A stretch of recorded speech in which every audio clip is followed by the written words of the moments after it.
So we're going to talk about some of the parallels between adult behavior in the workplace and children's behavior in schools, because I think that what you'll find is we're looking at the same behaviors in different settings.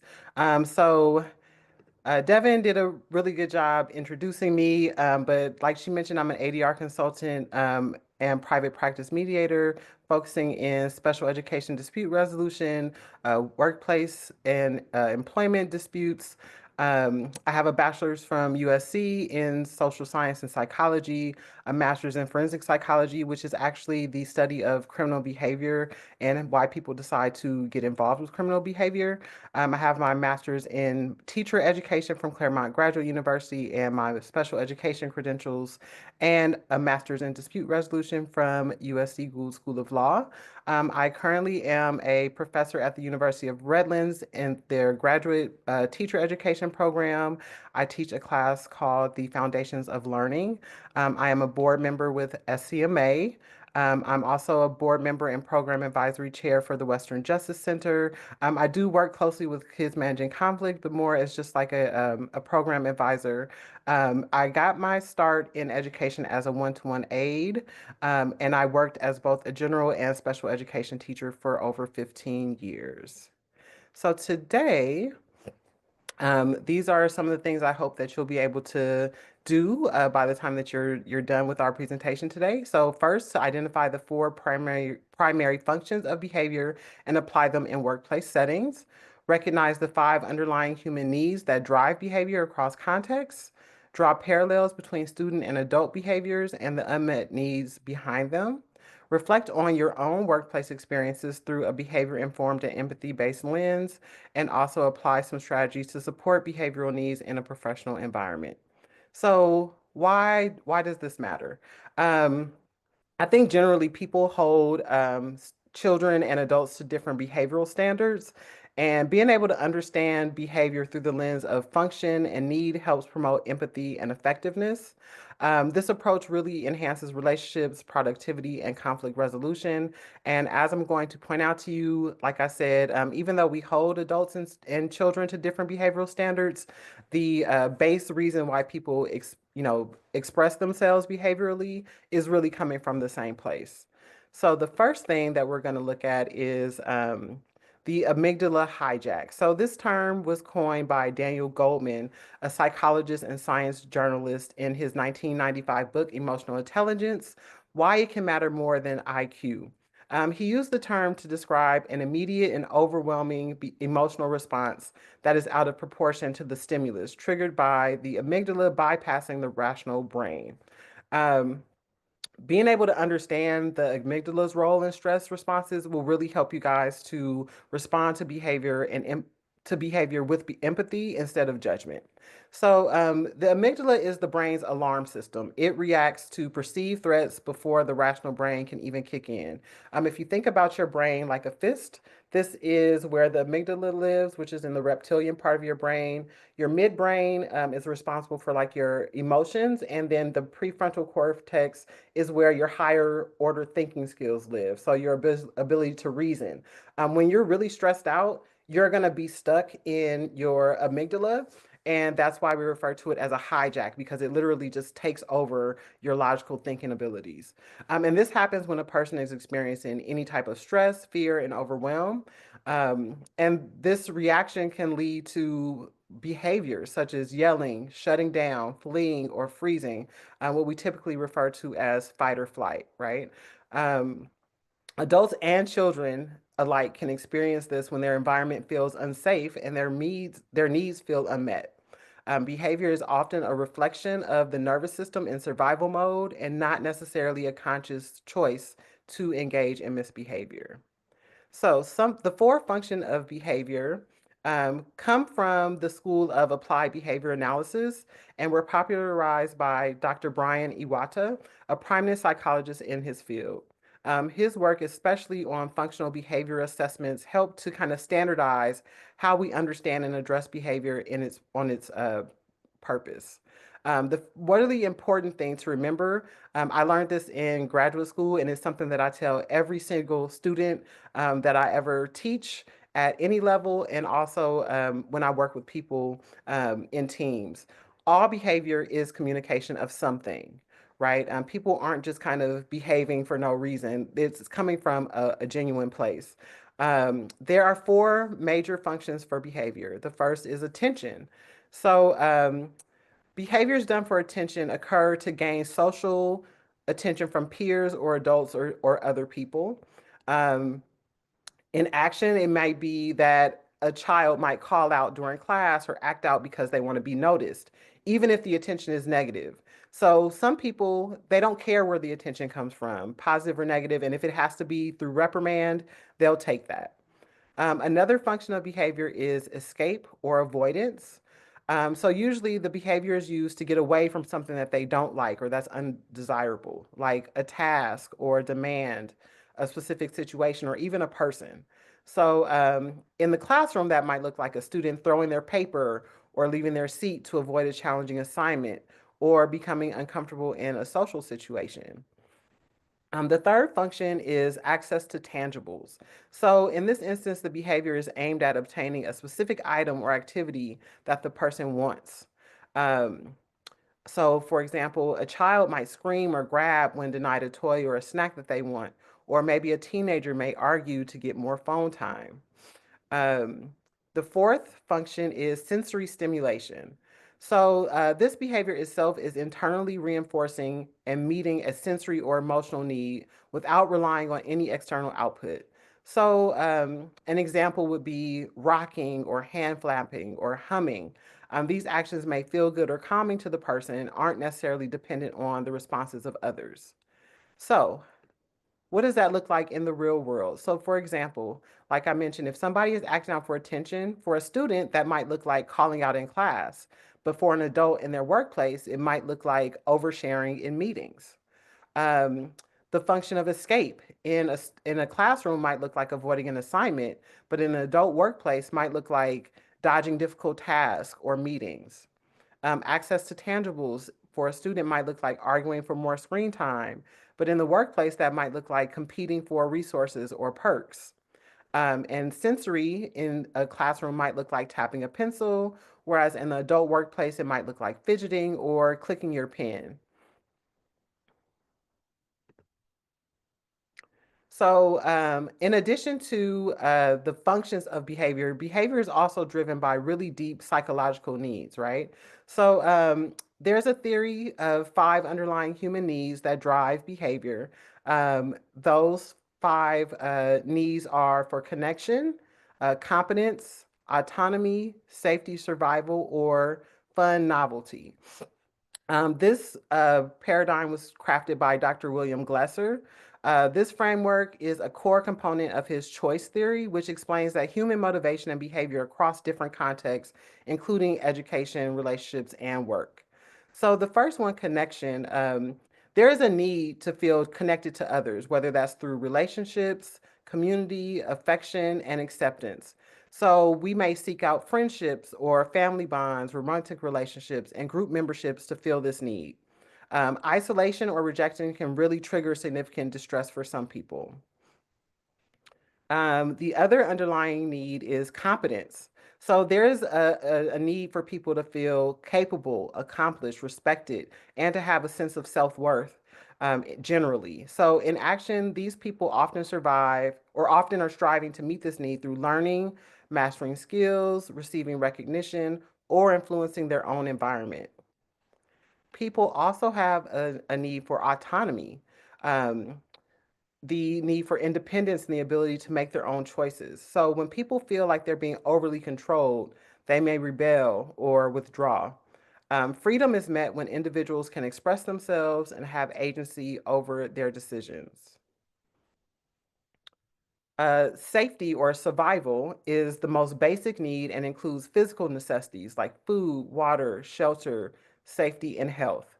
So when someone is hungry or tired or feeling unsafe, this need is going to take priority and can override all the other needs. The final need is fun or novelty. There is a need for enjoyment, play, laughter, and learning through play. This need is often fulfilled through hobbies, games, humor exploration, and creative expression. And it really helps sustain motivation and well being. So, across settings, if you're looking for connection, then as a student, you might be seeking teacher approval. But in your workplace, you might be the person that likes to socialize in the office. As far as competence, a student in a school might just give up when they feel frustrated. And in a workplace, they might either try to overachieve or withdraw from different activities. Autonomy in the school will look like refusing to follow directions. And in the workplace, it could look like resistance to micromanagement. With regards to safety, it could be a meltdown when routines change in a school versus in a workplace where you start to have anxiety during organizational change. Um, then the last need would be fun or novelty. So in a school, you might have disruptions so that you can get a couple laughs. But in the workplace, that could look like humor or just kind of procrastinating so that you can keep the fun going instead of focusing on the work that needs to be done. So, this is often forgotten when it comes to adults because we just assume that once you mature, then you're going to master all of these different skills. And that's really not the case. Um, Adults generally receive fewer structured support. So, in a workplace, it's not uncommon for there to be, there's not a counselor or anybody that you can go to if you're having a really difficult time, right? Maybe there's HR, but a lot of people may not feel comfortable with going through that because that is something that's already connected to their workplace. And also, behavioral struggles are often stigmatized rather than supported. So if you're having a rough day, then people expect you to show up as a professional and just kind of get over it, as opposed to offering some level of support and how they might be able to help, help the people that are struggling. Um, I always think about an example from, gosh, I guess it was almost a decade ago at this point. I was in a professional development as a teacher, and we were discussing student behaviors in the classroom. And as a special education teacher, part of my role and responsibility was to make sure that accommodations were being implemented to support students in whatever way that they might need in the classroom. Sometimes that could look like having a hood on when you're in class and working, having headphones on when it's independent time so you can kind of tune out the other people. Some people have a need for movement. And a lot of classroom teachers were really resistant to having kids participate in those things because, one, it looked like the students were kind of above the school rules because if there's not supposed to be hoodies worn in the classroom, then don't wear hoodies. If you're not supposed to be listening to music, then don't listen to music. The expectation is that you're sitting in your seat and you're doing your work. So getting up to have a movement break is not something that's looked at favorably. But when I attended professional development, they gave us um, an assignment to do, and they told us to kind of just break off and read a certain task and come back and be ready for a discussion. And almost instantly, I noticed that all the behaviors that teachers expect for students to just kind of do without question, they were unable to do themselves. There were teachers over in the corner standing up, kind of bouncing their legs as they read with their headphones in. There were teachers who had their hoodies on. There were some teachers who decided, you know what, there's not enough time for me to read this whole article. I'm not going to do it at all. I'm just going to have a little discussion on my own. And after that break was over, I kind of just pointed out to everyone that the same complaints that I heard about my students were things that I displayed or that I witnessed in that session with the other adults. So why is it okay for adults to be able to access their needs and have their needs met in those ways, but not for students? So that was kind of where the connection came in for me when Devin asked me to do this presentation. So what I would like for people to do, I know that you're in webinar format, but maybe if you can just put it in the chat and I'll come back and read them later. It's really just a reflection for yourselves. Think about, when do you maybe exhibit some student-like behavior when you're at work? Which needs are the most often unmet in your professional life? And what support strategies help you to feel regulated and engaged when you're going through those different things? Um, I know that this is in webinar format, but I think that you guys have the Q&A. So if you want to just go ahead and post that in as a comment in the Q&A section, then we can kind of talk about them a little bit later if you'd like. So I'll just give you guys a few moments to just kind of process those things and to get some answers in the chat. And then after a minute or so, then I'll move on.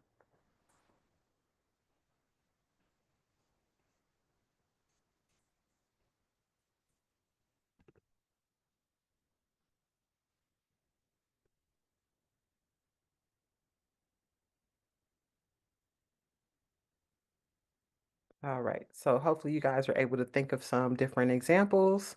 And what we'll do is we'll just kind of come back to whatever you might have written in the Q&A section after I'm done with these slides. So considering all these different things, what are some implications for leaders? Well, first, like I mentioned, you have to view behavior as a communication, not as a defiance. People are acting out in certain ways because they're trying to let you know that they're uncomfortable with something or there's something that they don't know how to do. And they may just not be comfortable with asking straight, flat out, how do I do this? I know it's not very uncommon, especially if you already have kind of a contentious relationship with your supervisor, to be hesitant to ask questions and then, kind of do things maybe in the way that's not the best way to do them. And then you end up, kind of getting chewed out later because you didn't do the task the way that it was assigned. But a part of that is because people are having fear about asking those questions. I know I was talking to someone who was having difficulty with their supervisor. And she was telling me some of the different things that she had been getting written up for. And I said, well, did you ever ask for clarity or direction in how to accomplish the task? And she said, oh, well, no, because every time I ask, then this person kind of makes a face or they roll their eyes at me. So I just kind of put it off because I didn't want for that person to give me that response. And I didn't ask them for questions because they usually have negative feedback because I'm also always asking follow-up questions. So she tried to go on and do it on her own. And then there were disastrous outcomes for her and her employer. And ultimately, she was let go. Um, the second thing to consider is you really want to try to work on identifying a person's unmet needs before you enforce discipline. If there is a particular reason why behavior is happening, is there a change that can be made in the environment that would eliminate the person's need to utilize that, whatever it is that they're doing behaviorally? And then three, offer some proactive support strategies. Think about the things that support you in those moments for, when you're having a hard time. Do you need your bigger tasks to be broken up into smaller chunks so that they feel more manageable to do? Is there an opportunity to do a check-in throughout the different points of a task that's needed to be done to make sure you're on the right page, that you feel comfortable with being able to continue? Do you need a thought partner to talk things through with before you attempt to kind of handle a task on your own? If you have some of these supports in place, or maybe there's a team, a small group that people can work with to kind of brainstorm around different issues. If you have some of these things in place, then people are less likely to kind of act out as opposed to producing the workplace outcomes that you're asking for. So what are some strategies that we can use? Oh, I have something in the Q&A box. All right, so just to go back, Karen mentioned gossiping, the blame game, bullying, irregular leave with minor reasons. Okay, thank you so much. Vita shared that when she's stressed, she tends to be short and sarcastic. Having her needs unmet at work is a lack of admin support. She says she has family support, but they don't always understand the legal system requirements and sometimes the immediacy of action. Thank you both for sharing. If you also, as I'm going through, if you have any other proactive support strategies that really help you in the workplace, please feel free to enter those in the chat as well. So what are some strategies for support that we can look at? Well, first, you want to work on building relationships first. People have a really hard time doing things for people that they don't have a rapport with or they don't feel like they have a relationship with. It's a lot easier to do something that you may be uncomfortable doing or don't really want to do if the person that you have a relationship is kind of that underlying motivator for making sure that you get that stuff done, right? So In schools, there's a lot of focus on kids getting to know each other and knowing your classroom community because the kids stay together for the full year for the most part. In the workplace, I don't really see a lot of this in authentic ways. A lot of people are really kind of hesitant to build relationships with other coworkers or with their supervisors, but it's really important to have some sense of a working relationship and respect for one another in order to help each other through more difficult times when conflict may arise. It's going to be really difficult to engage in some conflict resolution strategies with somebody that you do not have a relationship with, especially when you're in a situation where you're going to be in an ongoing relationship. For workplace, a lot of people, hopefully they get into their jobs and their desire is to stay there until they retire, so to speak. So there really is that vested interest in having solid relationships in your workplace. Two is using collaborative problem solving. Instead of people feeling like they're isolated and in silos and being expected to kind of come up with all the solutions on their own, really using collaborative problem solving to help people work through different issues and come up with different solutions to problems is really going to be a lot more effective. I usually do an activity at certain, in different presentations where I give people a list of something to identify and I have them do it all on their own first. Then I give them another round, but I allow them to partner up with one person that they know that's in the room. And then they usually are able to produce a little bit more than they were the first time when they were trying to do it on their own. But then when we get to the third round, where people can kind of communicate and collaborate with anybody in the room, people are usually able to come up with the solutions or the answers to all the different questions that I've asked because now you're not just relying on your own brain or a person that you talk to regularly that you already kind of know who's really just going to kind of affirm what you're already thinking. Opening yourself up to talking to people outside of your immediate circle is really going to help you come up with creative solutions that you might not have identified if you just kind of continue to try to do things on your own or work with that one person you're really comfortable with. Um, some additional strategy for support is to offer some predictability and structure. When you're having a meeting, having a meeting agenda is really beneficial so that people know what to expect and what's coming. In education, it's not uncommon at all for the classroom whiteboard to have not only the agenda, but the standards that they're trying to meet when they're working and the time of when everything is going to take place. And for people who are dysregulated, having that predictability and that structure really helps to soothe the nervous system. People are coming into work with all kinds of things that are happening in their life. It really is very unrealistic to expect people to leave their problems at the door, so to speak, when they come into the workplace. So just in an effort to support anyone who, you don't know what's happening outside the workplace, offering that predictability and structure is going to be really beneficial. I know personally, and the jokes are all over the internet. Everybody hates the meeting that could have been an email, right? So if you have a strict agenda, you know exactly when you're going to talk about things. People know what the end goal is that they're trying to reach because there is that standard or that goal that is already identified. Then it helps people to stay on task and stay focused in whatever the task is at hand. And then also the last strategy is celebrate the small successes and growth. Um, you know, Everybody wants to feel like they've done a good job.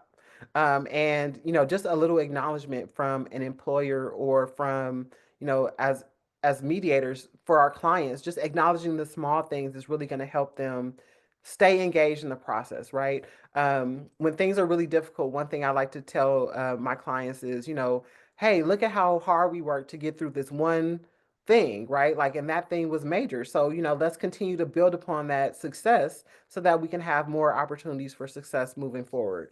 And acknowledging the small wins is really beneficial to somebody that's kind of struggling with something that they're dealing with in work.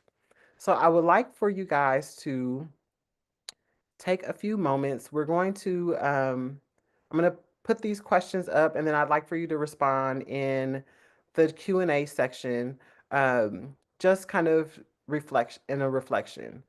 I'd like for you to think of a time when you experienced a behavior from a colleague or maybe even a client that you found challenging or frustrating. And I'd like you to respond to the following questions. What specific behavior did your colleague or client display? How did it make you feel or impact your work? Reflecting on the five underlying needs for connection, competence, autonomy, safety, and fun, which need might have been unmet for your colleague or your client? If you were to reframe their behavior through a lens of empathy, how might you understand, how might your understanding of their actions change? And what support or structure might have helped meet that need in a healthier way? So I'll give you guys some time to kind of process the questions and think about your answers. And I'd like you to put your responses in the Q&A so that I can share them out with the larger group.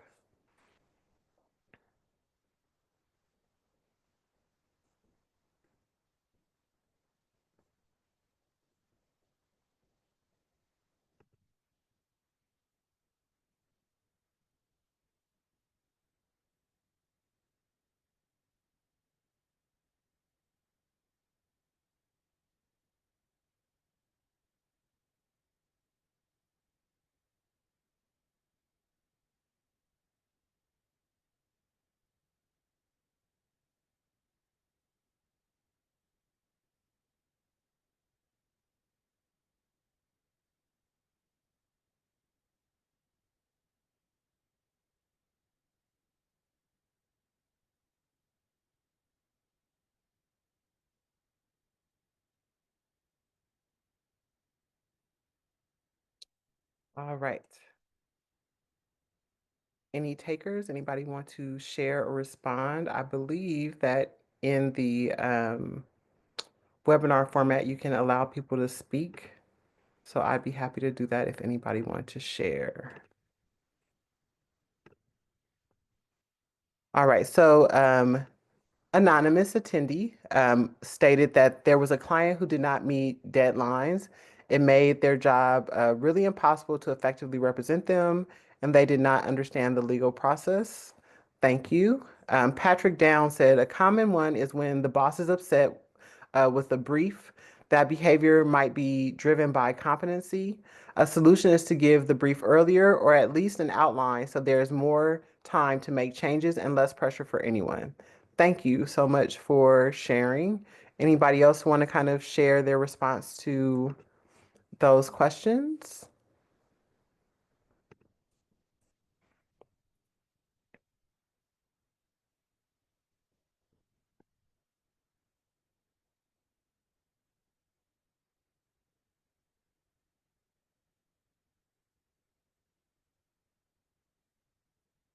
All right, I got one more.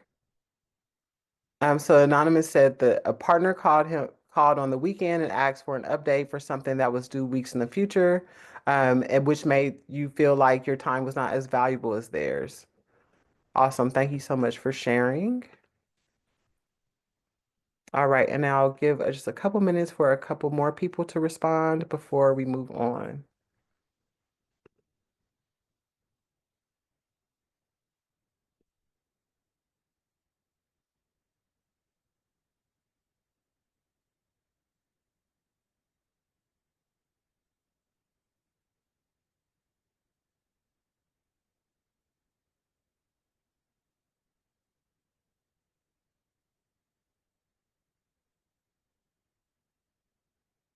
All right, and we got one more. Um, Tindy says she needed connection. She was lonely. There was not much that she could have done as she was a superior. She just had to be patient and forgiving. Thank you so much for sharing that. All right. So if there are no more responses,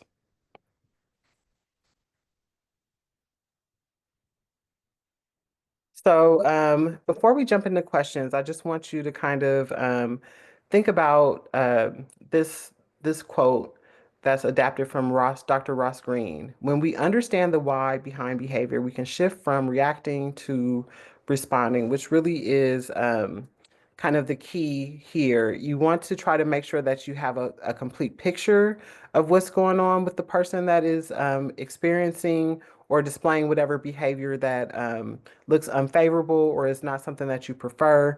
Because in reality, understanding the why behind the behavior really can help you to respond appropriately versus just reacting in a way that could possibly escalate whatever problem or conflict is being displayed.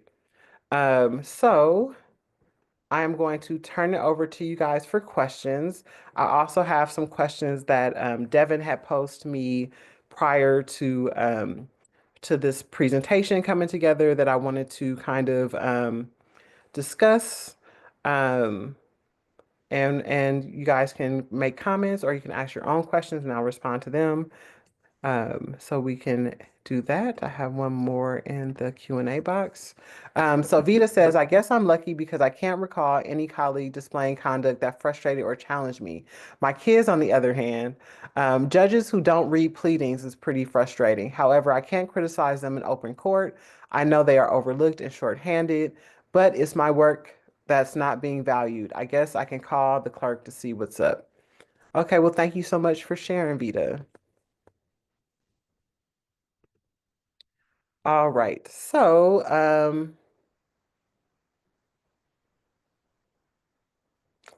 one of the questions that Devin had asked me was, how can we as leaders or team members train ourselves to recognize intelligence that may not fit traditional molds? So one thing that I definitely would recommend is that people look into some research on emotional intelligence for sure.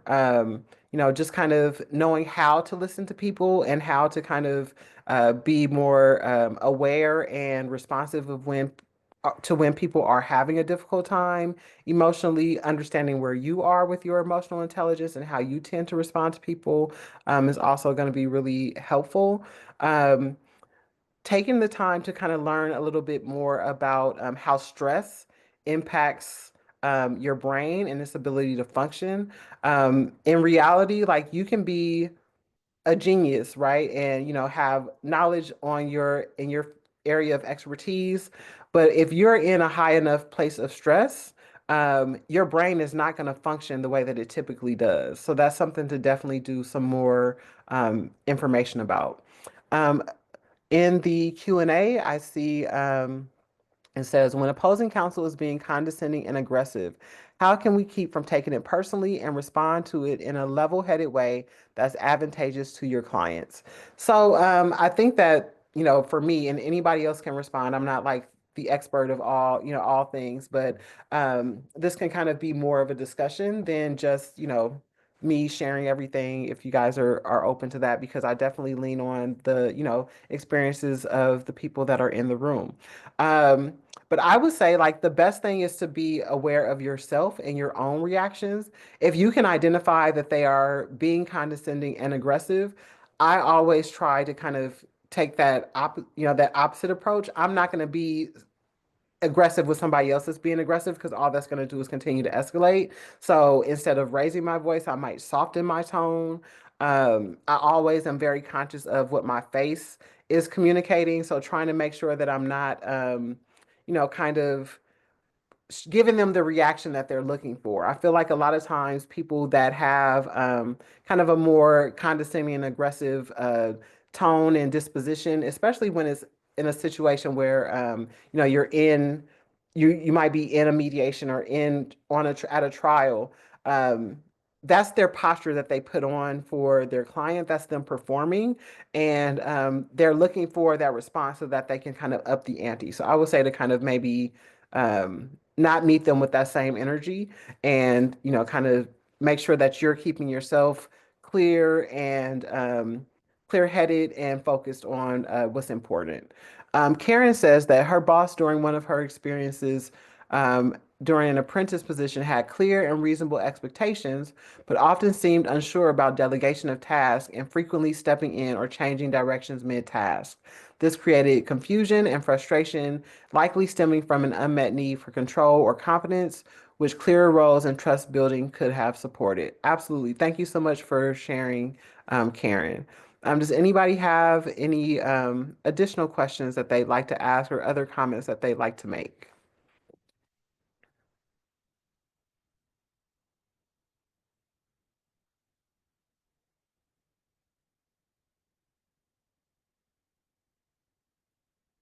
Patrick says he totally agrees that opposing counsel sometimes is just playing a game, especially in depositions. He said he just ignores and stays calm and asks his questions. I think if I can get opposing counsel in their emotional, non-thinking state, I might try to push their buttons back. Thank you, Patrick, for sharing.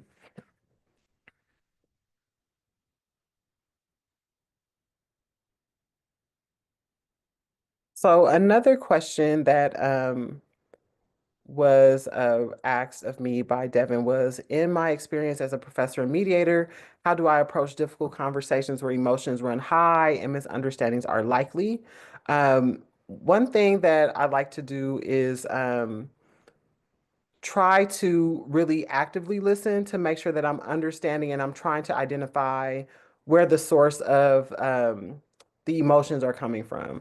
You know, if you think about the like the iceberg photo, right? We're all familiar with the iceberg. There's always something that's underneath the surface from what people are showing you, right? So, I'm going to ask some additional questions, try to get some more information out.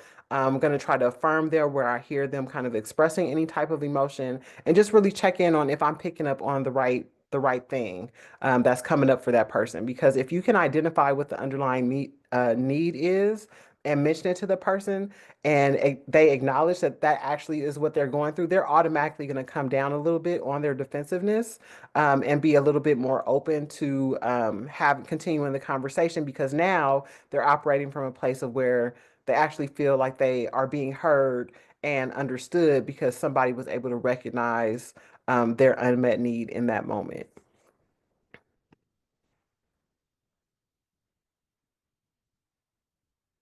Another question that Devin asked me was, how can legal professionals apply restorative practices in workplace conflicts where there's been harm, but also an opportunity for growth and reconciliation?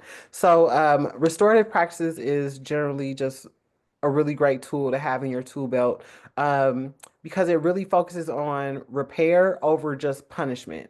Um, I think that having encouraging dialogues and opportunities for people to share and express themselves in the workspace, especially when things happen that maybe there has been some kind of harm, being able to have people sit down and really express what the harm was and how the harm might be able to be repaired if the people are going to continue to work in a working relationship, have whoever hopefully the person that has committed the harm is somebody that's willing to acknowledge that harm was done and they can acknowledge how that impacted the other person, particularly when there's a dispute where maybe there's conflict within two members of a team, but there's a larger team that is experiencing and witnessing the conflict, maybe sitting down with other team members just to find out how the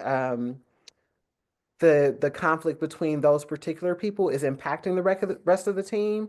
I think sometimes in workplace disputes, people don't really think outside of the immediate conflict that they're having with the person they're in conflict with, but how is that impacting morale of the rest of your team members, right? Like that's something that's also really important to consider. And I think that having those conversations and opening those conversations up will make the team feel like they're on a better path towards repair than just kind of trying to act like it didn't happen and handle it like business as usual. Let's see, in the Q&A box, Vita says, I think the state bar is drafting a new rule regarding professional conduct regarding lawyers' civility to each other, especially in light of the president's treatment of the judiciary. Yeah, it definitely sounds like that would be needed. And at the end of the day, I mean, just civility in general, like everybody is human, right? It doesn't matter how big of a, super tough lawyer you are.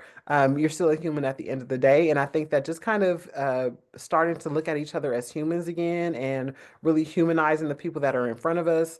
Like I said, if somebody's in front of you posturing up and they're, being really defensive or condescending, understanding that that's a role and just not kind of matching that energy is going to do a lot for you personally than kind of getting yourself escalated and then ending up in a situation where maybe you lose your cool and you essentially are giving them what they're looking for, which is to show some kind of flaw in you so that everything else that you do can be kind of called into question.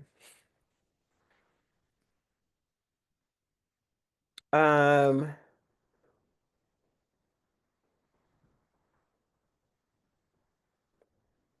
says, what's a moment from your work, whether with children, clients, or students, that surprised you or taught you something unexpected about how we relate to one another in times of conflict? Um, I think the thing that really kind of has surprised me is I didn't really realize how many people stay in conflict because that has become a part of their identity, right? If you resolve the conflict and you don't have anybody to go back and forth with, then now what kind of advocate am I? What kind of attorney am I if I'm not like pounding down on people with all these hard questions, right? But um, just really just acknowledging that some people are just want to be engaged in conflict because that is tied to their identity. And you also have to know that sometimes in working with those people, if conflict resolution is not the outcome, then maybe you need to pull out because, this is dealing with conflict resolution and trying to resolve issues is a voluntary process, right? Q&A. Yes, so Claudia said conflicts keep you connected.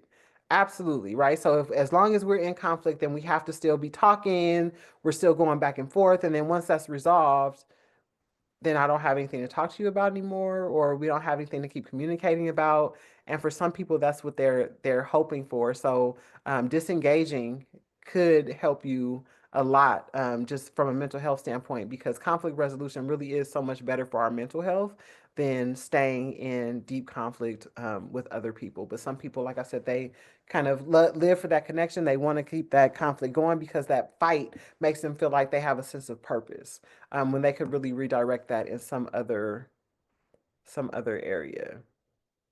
Let's see.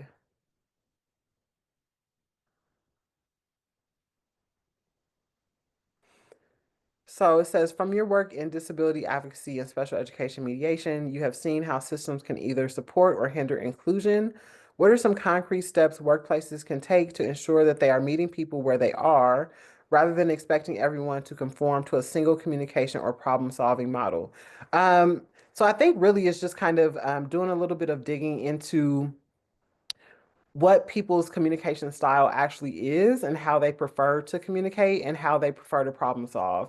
I think that people just kind of assume that the way that they do it is what is best for everybody, and that's, obviously not going to be the case. You really need some type of way to identify how people prefer to be communicated with, when is a good time to engage in certain communications. I know for just even in my own family, right? Like, I'm one of those people that when something happens, I want to talk about it right away. Whereas my husband is somebody that needs a little cool off period, maybe needs a little wait time to kind of think about what their actual issue is and how they want to respond to it. So maybe having some kind of workplace survey that invites people to share kind of how do they prefer to be in communication or how to address conflicts. Bill Eddy's Biff is a really great way, to just share that sometimes people like to respond in lengthy emails with lots of different talking points where, maybe in that moment, responding in kind is not going to be the best way to go. Having just a brief response might be a better way to handle that. Let's see. There is something else in the Q&A box. Karen says, how would you coach those who live for their lives for conflict, not for winning, but for the sake of your own client? So I think I just kind of like to kind of ask, what their motivation is for being in mediation, because ultimately in conflict resolution, the purpose of mediation is to resolve is to come up with a solution that allows us to move forward from the conflict, right? So those who are living for conflict, I try to also encourage them to just find another fight, right? Where's a fight that you can engage in that would be more productive, right? Because in your workplace, that might not be the best place to kind of decide you want to continue to escalate things. If you want to be able to keep a job, or if you want to continue to support a client in a particular way. And sometimes people just really get caught up in their own ego, but not what's in the best interests of their clients. So I really would try to kind of focus questions around how is the decision to move forward in this way, supporting their client and really helping to resolve their issue. Because just because you as the mediator or attorney is somebody that enjoys engaging in conflict, what is the emotional mental health toll that that is taken on the client to extend, the whatever situation that you guys are in. So I really just would like to encourage, I'd like to encourage people to really think about the other people that are involved and how it might be impacting those people. When I do special education mediations, it's not uncommon at all for district attorneys and maybe like superintendents or special education directors to really push back about giving even just the smallest thing, and risking going to due process, which is like a legal process. And they're really far removed from the fact that going to due process is going to be stressful on their employees. It's going to be stressful for your teachers that have to show up, for the counselors that have to go, for whatever team members are invited. It's going to be stressful for the parents. It's going to it's going to continue to put strain on the relationship that the parent and the school district have together. So, it's not just about, oh, well, I want to be right or I want to win, or, I'm not giving up this thing because they want it, right? It's really about how is that impacting everyone else that's a part of this process, because it's not just you in a silo. All right. Let's see, I have a couple more questions that I was asked.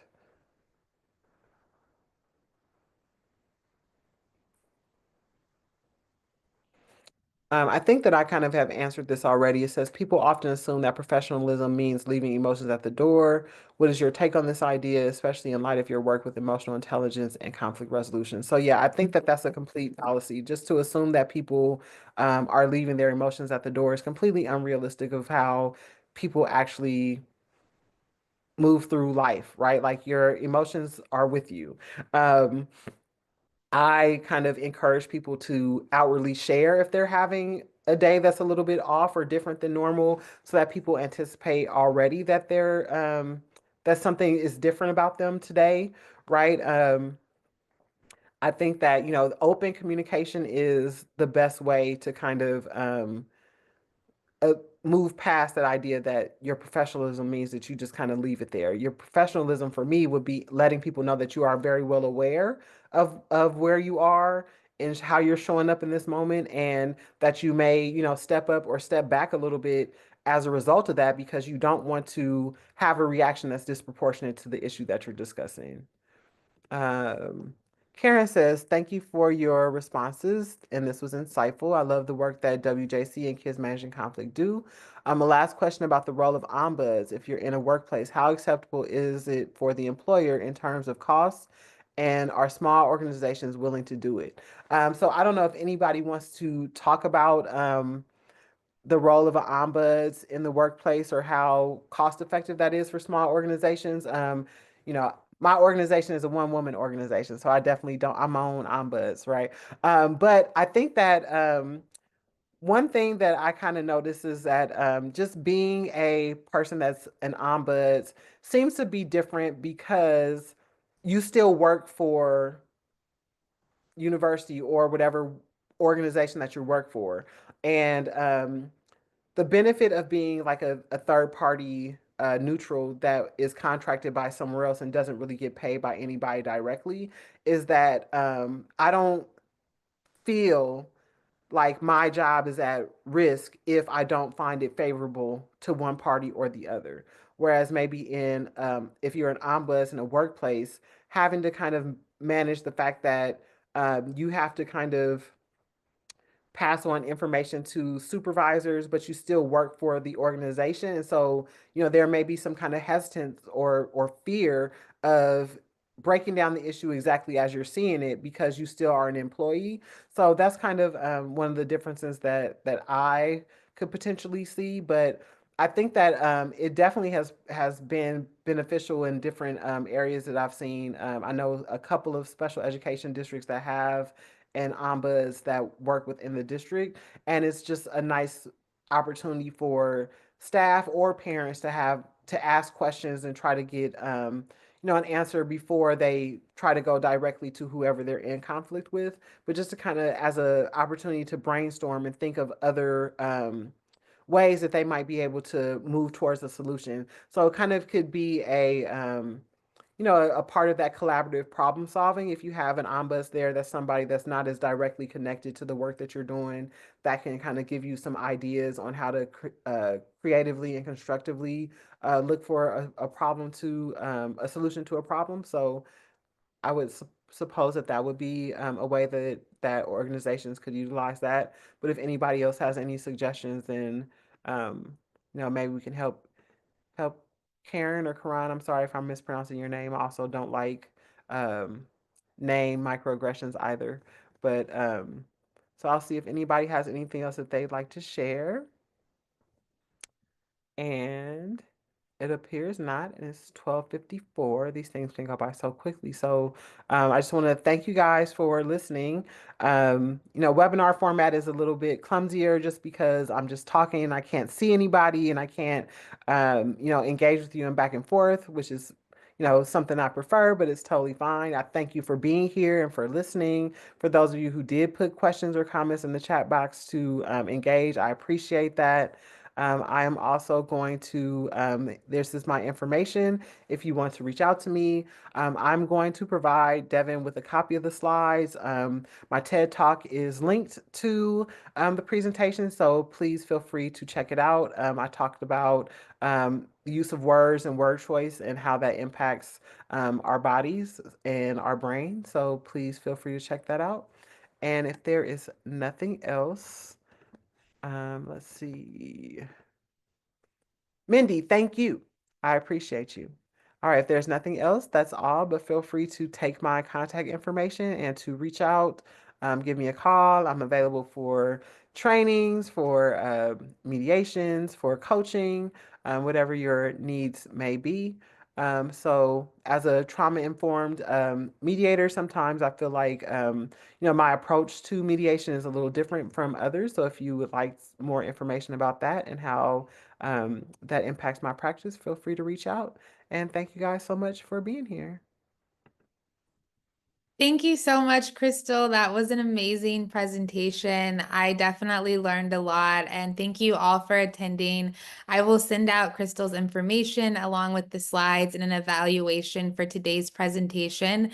We are pending state bar approval, so as soon as we get that approval, I will send out certificates for today's presentation. Thank you all so much, and have a good rest of the day. Thank you, Crystal. Thank you. Bye.